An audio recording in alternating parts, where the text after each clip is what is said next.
खास मुलाकात। खास मुलाकात में आप लोगों का स्वागत है। और आज हमारे मेहमान हैं JP Singh. JP Singh sir जो हैं वरिष्ठ पत्रकार रहे हैं, संपादक रहे हैं, पॉलिटिकल एक्टिविस्ट रहे हैं और कानूनी मामलों में भी लिखते रहे हैं। और राजनीतिक दृष्टि में भी इनकी बहुत पैनी रही है। अभी महाराष्ट्र में उठापटक चल रहा है, सियासी उठापटक चल रहा है। दल बदल कानून क्या कहता है, एक नाथ शिंदे क्या कर रहे हैं, राज ठाकरे का क्या सीन है और उद्धव ठाकरे का क्या होगा। सरकार बचेगी या राष्ट्रपति शासन लग जाएगा। बीजेपी इस समय क्या कर रही है, इन तमाम मुद्दों पर हम जेपी सिंह सर से जानेंगे कि इस परिस्थिति में क्या क्या हो सकता है। सर स्वागत है। जी जी, नमस्कार। नमस्कार। मामला क्या है, महाराष्ट्र में होगा क्या? देखिए सर, पहली बार कानूनी रूप से भी कुछ होगा। जी। दल बदल कानून के जो भी प्रावधान थे अब तक सब लोग उसको धता बताते रहे हैं। और जब दल बदल कानून 1/3 था तो लोग 1/3 डिफेक्ट होने लगे। तो फिर कह दिया गया कि साहब अब 2/3 होगा। और 2/3 में भी ये जो है प्रावधान हो गया कि ये 2/3 का विलय होगा। ये 2/3 के स्प्लिंटर ग्रुप को मान्यता नहीं मिलेगी। ओके।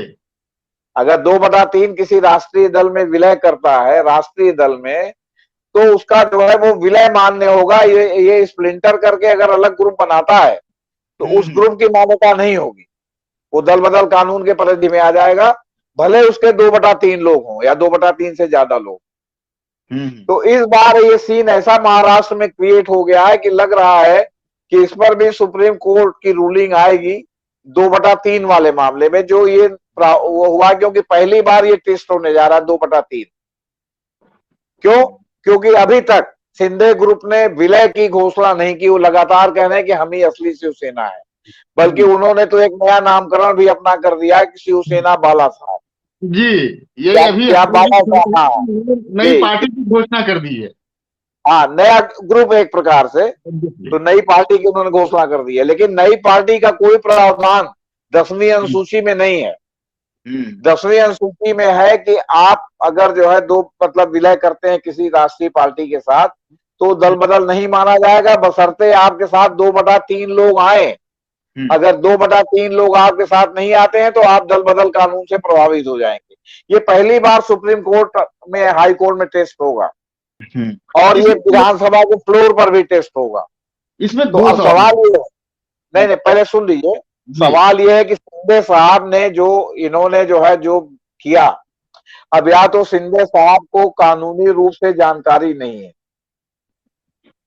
या शिंदे साहब के जो सलाहकार हैं उन्होंने इस पे ठीक से होमवर्क नहीं किया। शिंदे साहब ने एक्चुअली अपने साथ 37 विधायकों को या 37 से अधिक जो भी गए हैं उनको एक प्रकार से फंसा दिया है आपने बताया। अब यहाँ पर एक और सवाल है, यहाँ पर यह सवाल है कि शिंदे साहब के साथ जो लोग गए हैं वो अलग से शिवसेना में रहना चाहते हैं या जो है वो बीजेपी के साथ मर्ज करना चाहते हैं। ये जो विलय का एक एक शब्द विलय आ गया है, जी। तो विलय जो है वो आप समझिए कि इनके दल बदल में बहुत बड़ी बाधा पड़ गया। तो अब आप ये बताइए ऐसी परिस्थिति में शिंदे साहब क्या करेंगे, और इसका अंदाजा आपको बीजेपी के भी एक स्टेटमेंट से लग जाएगा। जी। बीजेपी ने कल स्टेटमेंट वहां एक जारी किया। वो तो पहले से कहती रही है कि शिवसेना का आंतरिक मामला है। बीजेपी ने कल कहा कि शिवसेना का आंतरिक मामला जो है वो ये है अब कल भी, लेकिन और हमारा इससे कोई लेना देना नहीं। हमें ये नहीं मालूम है कि कौन डिफेक्ट हो रहा है, कौन नहीं हो रहा है, कितने एमएलए उनके साथ गए हैं, कितने नहीं गए हैं। और यही असम में हुआ, जिस असम में जो है उन्होंने हाथ फैला के स्वागत किया था, क्या कहते हैं, ये स्प्लिंटर ग्रुप का, शिंदे के उनके साथियों का असम में। आखिर वहां के मुख्यमंत्री हेमंत बिश्व शर्मा को ये कहना पड़ा कि जो है हम तो जानते ही नहीं है कि असम में ये लोग आके रह रहे हैं। इसका क्या मतलब हुआ? इसका सीधा सीधा ये मतलब हुआ कि जो इच्छित रूप से बीजेपी चाहती थी कि मतलब ये स्प्लिंटर होने के बाद ये हमारे साथ विलय हो जाए, वो तो हुआ नहीं। बिल्कुल। नंबर एक बात। नंबर दो बात, पूरे देश में ये आरोप लग रहा है कि बीजेपी जो है कर्नाटक और मध्य प्रदेश में जिस तरह किया उस तरह यहाँ भी जो है बीजेपी कर रही है। तो उस लांछन से भी बचना है। तीसरी बात यह है कि बीजेपी अपने एक उद्देश्य में सफल हो गई कि राष्ट्रपति चुनाव को इसने डिस्टर्ब कर दिया। राष्ट्रपति चुनाव में द्रौपदी मुर्मू को जो उन्होंने कैंडिडेट बनाया वो ऐसे ही नहीं बनाया। उन्होंने देखा कि आदिवासी आबादी जो है राजस्थान से लेके और जो है आपके उड़ीसा तक है, और उसके जो बीच में आदिवासी के नाम पर जो लोग एमएलए और एमपी बने हैं उनके सामने भी सवाल आ जाएगा कि अस्मिता का, कि साहब आदिवासी अस्मिता आपको ज्यादा महत्वपूर्ण है या आपके लिए जो है क्या कहते हैं राजनीति ज्यादा महत्वपूर्ण है। और आपने देखा भी होगा कि नवीन पटनायक ने कह दिया कि बीजेपी जो है अपने प्रदेश की बेटी के साथ है। आपके जेएमएम के बारे में आ रहा है कि वो जो है हो सकता है उनको सपोर्ट करें। आपके वहां भी आदिवासी, राजस्थान में भी आदिवासी एमएलए है, महत्वपूर्ण वोट बैंक है, वहां पर भी जो है ये सब सवाल उठ रहा है कि आदिवासी को सपोर्ट करें कि राजनीति को सपोर्ट करें। फिर ये शुरू में आ गया था कि अगर अपोजिशन सारा एक हो जाता है तो वो 20 पड़ेंगे भाजपा कैंडिडेट से, तो अब वो 20 पड़ेंगे, तो उससे जो है वो क्या कहते हैं निपटने के लिए उन्होंने जो है यहाँ महाराष्ट्र में भी कार्ड खेल दिया कि जो है वो क्या कहते हैं सरकार बन जाएगी हमारी तो बड़ी अच्छी बात है, और नहीं बनेगी तो महाराष्ट्र में भी आपका डिस्टेबलाइजेशन हो जाएगा, और जो कि हमें प्रक्रांता से जो है वो क्या कहते हैं सेटिल होते होते महीना 2 महीना लगेगा, तब तक 22 जुलाई को चुनाव है, उसमें जो है वो क्या कहते हैं हमको फायदा हो जाएगा। महाविकास आघाड़ी जो है स्प्लिंटर हो जाएगी, टूट जाएगी। और उसमें भी चूंकि ये अगुवाई कर रहे थे और उद्धव ठाकरे साथ थे, पवार साहब अगुवाई कर रहे थे एकता की, और पवार साहब ने उनको डिक्लेयर भी किया आपके क्या कहते हैं सिन्हा साहब को अंतिम रूप से कैंडिडेट। ये सारे इन उद्देश्यों से भी बीजेपी सफल हो गई। अब उसकी सरकार बन जाती है तो बहुत अच्छी बात है, नहीं बनती तो कम से कम राष्ट्रपति चुनाव तो उसने निपट लिया ना, और साथ में इनमें फूट भी डाल दी। जी सर, इसमें मेरे को 3 एंगल समझ में आ रहे हैं। पहला एंगल जो है, एकनाथ शिंदे जो है या तो मजबूरी में ही कहें, या तो कोई बात ही नहीं है, मजबूरी में बीजेपी ज्वाइन करें अपनी टीम के साथ। दूसरी कि वो जो है उद्धव ठाकरे जी का हाथ पैर पकड़कर वापसी कर लें, घर वापसी कर लें। अभी घर वापसी का अच्छा दौर चला है, तो ये भी एक संभव है। अगर ये दोनों परिस्थितियां नहीं हो, या फिर ये जो है अगर राज ठाकरे के साथ जाएंगी तो क्या होगा, नहीं तो चौथी स्थिति में सबकी जो है सदस्यता जाएगी, और अल्पमत में दोनों सरकारें, किसी के पास बहुमत नहीं होगा तो एक जो है राष्ट्रपति शासन या फिर और अलग चुनाव करने की बात भी आएगी। देखिए, आपने जो भी सवाल उठाया उस सवाल का सबसे बड़ा जवाब ये है कि ये अगर बीजेपी के साथ विलय करेंगे और 2/3 सदस्य कम से कम इनके साथ रहेंगे तभी ये दल बदल से बचेंगे। अगर ऐसा नहीं होता तो ये दल बदल से नहीं बच पाएंगे। स्प्लिंटर ग्रुप रहेंगे, अलग रहेंगे तो भी, और राज ठाकरे का कोई राष्ट्रीय दल नहीं है, राज ठाकरे के पास नंबर भी नहीं है, इसलिए वो उनके सामने बीजेपी के साथ विलय के अलावा कोई विकल्प नहीं है, वो भी 2/3 सदस्य के साथ। लेकिन जब ये अपने लोगों से कहेंगे कि हम बीजेपी के साथ विलय करेंगे तो कितने एमएलए इनके साथ रहेंगे ये शोध का विषय है। दूसरी बात, कल से वहां बड़ा बवाल मचा है, शिवसेना के शिव सैनिक सड़क पर आ गए हैं और ये आरोप लग रहा है कि तमाम जो डिफेक्ट करके एमएलए या मंत्री गए हैं उनकी सुरक्षा हटा ली गई है और उनके घरों पर हमला हो रहा है। ये शिवसेना के लिए खतरे की घंटी है। क्यों? क्योंकि अगर राज्य में अनरेस्ट होता है, इस तरह का उपद्रव होता है, तो शिवसेना को के खिलाफ जो है वो क्या कहते हैं बीजेपी कि केंद्र सरकार को राष्ट्रपति शासन लगाने का एक मौका कानून व्यवस्था ध्वस्त होने के नाम पर मिल सकता है।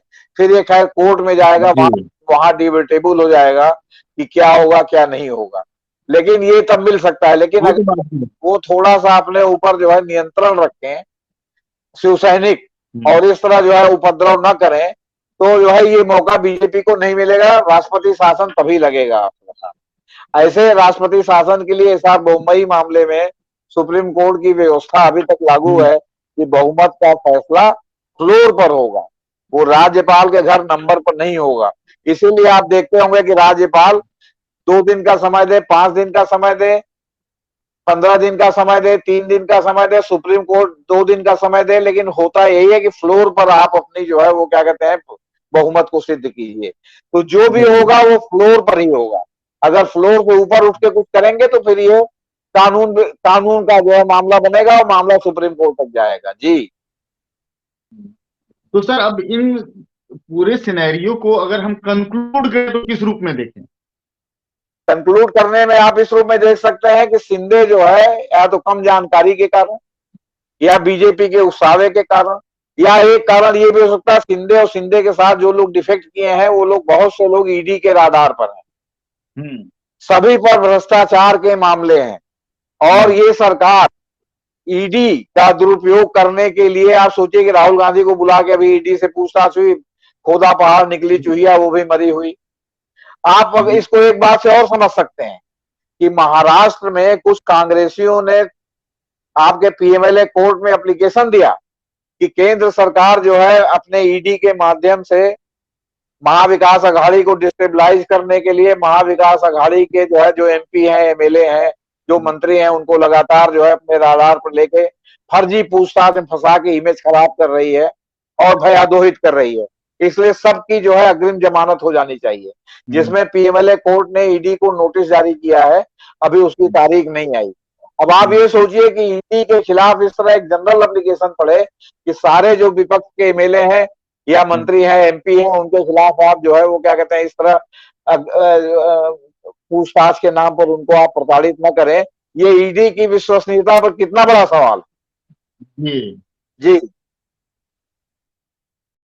तो क्या ये भी कहा जा सकता है कि सत्ता में रहने के बावजूद भी महाराष्ट्र में जो थे एक नाथ शिंदे के साथ तमाम जो बागी नेता थे वो लोग सत्ता में थे, क्या इसके बावजूद भी ईडी इन लोगों को इतना परेशान कर सकता था? आप ये बताइए कि वो सत्ता में थे तो बीजेपी के साथ नहीं थे ना, तो चाहते हैं कि बीजेपी के साथ सरकार बन जाए। जब बीजेपी के साथ सरकार बन जाएगी तो तुरंत वो पवित्र नदी में स्नान करके निकल आएंगे, जैसे आपको ने बंगाल में देखा कि जो शुभेंदु अधिकारी जो है ईडी के निशाने पर थे, वो इनके साथ मिलते ही मामला खत्म हो गया। जो मुकुल राय इनके निशाने पर थे, आपके बीजेपी में मिलते ही उनके खिलाफ ईडी उडी का मामला खत्म हो गया। और फिर जब वो शामिल हो गए तो अब वो क्या करेंगे, वो अपना जो है वो खुद ही जो है वो हाथ कटा चुके हैं ईडी वाले।